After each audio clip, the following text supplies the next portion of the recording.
Good morning. আজকে একটু তাড়াতাড়ি রান্না করব, আজকে এক জায়গায় যাব, তো তাই সরাসরি তোমাদের নিয়ে চলে যাচ্ছি রান্নাঘরে। এই রান্নাঘরে আমি চলে এসেছি। তোমরা এতদিন শুনেছো যে আমার নবরাত্রি চলছিল, আমার কালকে নবরাত্রি শেষ হয়েছে, আজকে থেকে আমি ননভেজ খাবো।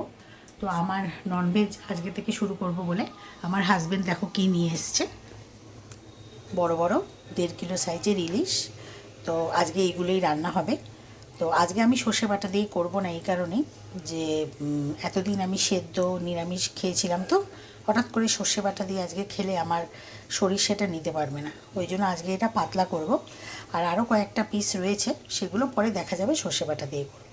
তাহলে আজকে কিছু ইলিশ মাছ মানে পাতলা ঝোল হবে, আর কিছু ভাজা হবে। এই গরম গরম ইলিশ মাছের তেল দিয়ে ইলিশ মাছ ভাজা আর পাতলা ইলিশ মাছের ঝোল। আর ছোটো মেয়ে তো মাছ খায় না, ইলিশ মাছ তো খাইই না, ওর জন্য যেমন চিকেন হয় সেরকম। দেখো আমি কড়াইতে অলরেডি তেল দিয়ে দিয়েছি, তেল গরম হয়ে গেছে। এখন ফোড়ন হিসাবে কালো জিরে কাঁচা লঙ্কা দেবো, যেহেতু পাতলা ঝোল। আর এই বেগুনগুলো তার আগে একটু ভেজে নেব। আর এখানে আমি মশলা তো কিছুই সেরম লাগে না, কালো জিরে ফোড়ন, নুন, হলুদ, আর আমি একটু জিরের গুঁড়ো দিই। তো আর কাঁচা মাছগুলো আমি ছেড়ে দেব, কাঁচা মাছ দিলে পাতলা ঝোলের স্বাদটা আরও দ্বিগুণ হয়ে যায়। তো ঠিক আছে, দেখতে থাকো।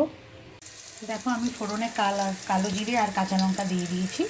এবার যা যা মশলা তোমাদের বললাম, ওই হলুদ, নুন, একটু জিরের গুঁড়ো, ওগুলো দিয়ে জল ঢেলে মাছগুলোকে ছেড়ে দেবো। আর একটু ফুট উঠলে বেগুনগুলোকে দিয়ে দেবো। পাতলা ঝোল রান্না করতে কোনো রকম কোনো সমস্যা লাগে না, কিন্তু খেতে কিন্তু দারুণ লাগে। দেখো আমি ঝোলের মধ্যে মাছগুলো দিয়ে দিয়েছি।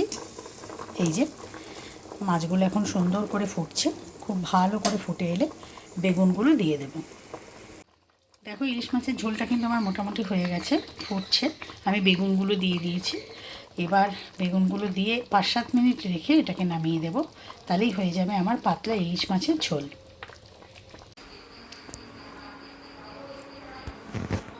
Good morning. তো আমি রান্নাঘরের বাইরেই চলে এসেছি, রান্না শুরু হবে, আমি ঢুকবো আর কি।